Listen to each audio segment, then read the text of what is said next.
Haute Cour de justice, explication du député Idéal 100. La Haute Cour de justice a transmis 13 dossiers à l'Assemblée nationale. Rien n'empêche les députés de commencer à les examiner, estime le député Idéal 100, président de la commission juridique de l'Assemblée nationale et représentant de la Chambre basse à la HCJ. Par ailleurs, la commission spéciale sur la mise en accusation devant la HCJ est déjà en place au niveau de l'Assemblée nationale. Elle peut étudier les dossiers transmis par la Haute Cour de justice en cette session budgétaire, selon toujours le député Idéal 100. Cette commission spéciale a comme attribution de mener des investigations indépendantes pour avoir davantage d'informations sur le dossier traité. Cette commission examine également la recevabilité ou non du dossier. Elle élabore une mise en accusation si nécessaire. La commission présentera ensuite devant les députés en séance plénière la synthèse de son enquête.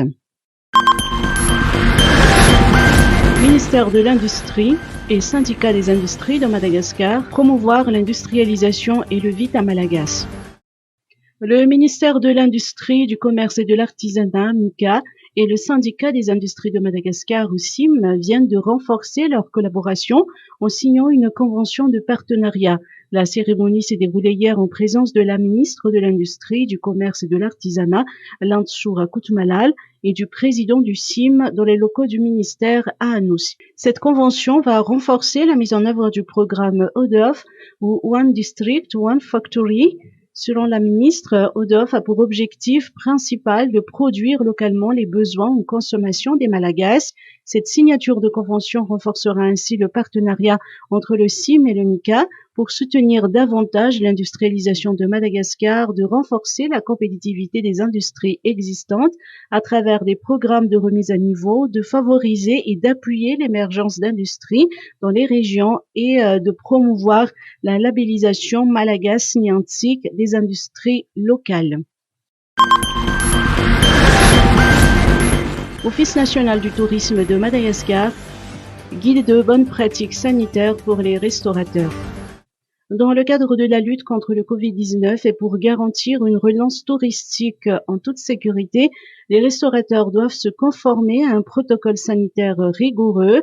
Ils sont invités à se rendre auprès de l'Office national du tourisme de Madagascar à Ntsavoul pour retirer les affiches et guides de bonnes pratiques sanitaires contre le Covid-19. Pour cela, ils doivent se munir de la photocopie de leur carte professionnelle, CIF ou licence assimilée. Ces affiches et guides de bonnes pratiques sont d'ores et déjà disponibles jusqu'au 27 octobre 2020. Le retrait se fait de 8h30 à midi. Fédération malgache de football, présentation du nouveau logo. La Fédération malgache de football FMF a dévoilé aujourd'hui son nouveau logo. Il représente l'emblématique zébu agrémenté de branches de ravinal et d'un ballon de football, le tout confectionné avec 3 couleurs de base, blanc, rouge et vert. La FMF a reçu 590 propositions de logos depuis le lancement du concours. L'emblème retenu a été réalisé par Zulfiqar Ndienzafman. Il a reçu une récompense d'1 million d'ariars pour son œuvre. Le lauréat du concours n'a pas caché sa joie lors de la remise du prix. Ce concours nous a permis d'exprimer notre talent et d'apporter notre contribution au football malgache, a-t-il indiqué. Pour sa part, la FMF a tenu à remercier les participants à ce concours. L'officialisation du nouveau logo donne une nouvelle image et une nouvelle identité visuelle à la fédération.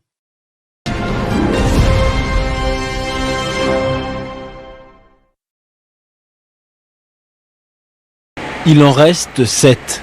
Sur la quinzaine d'individus mis en garde à vue, près de la moitié seront présentés à un juge antiterroriste.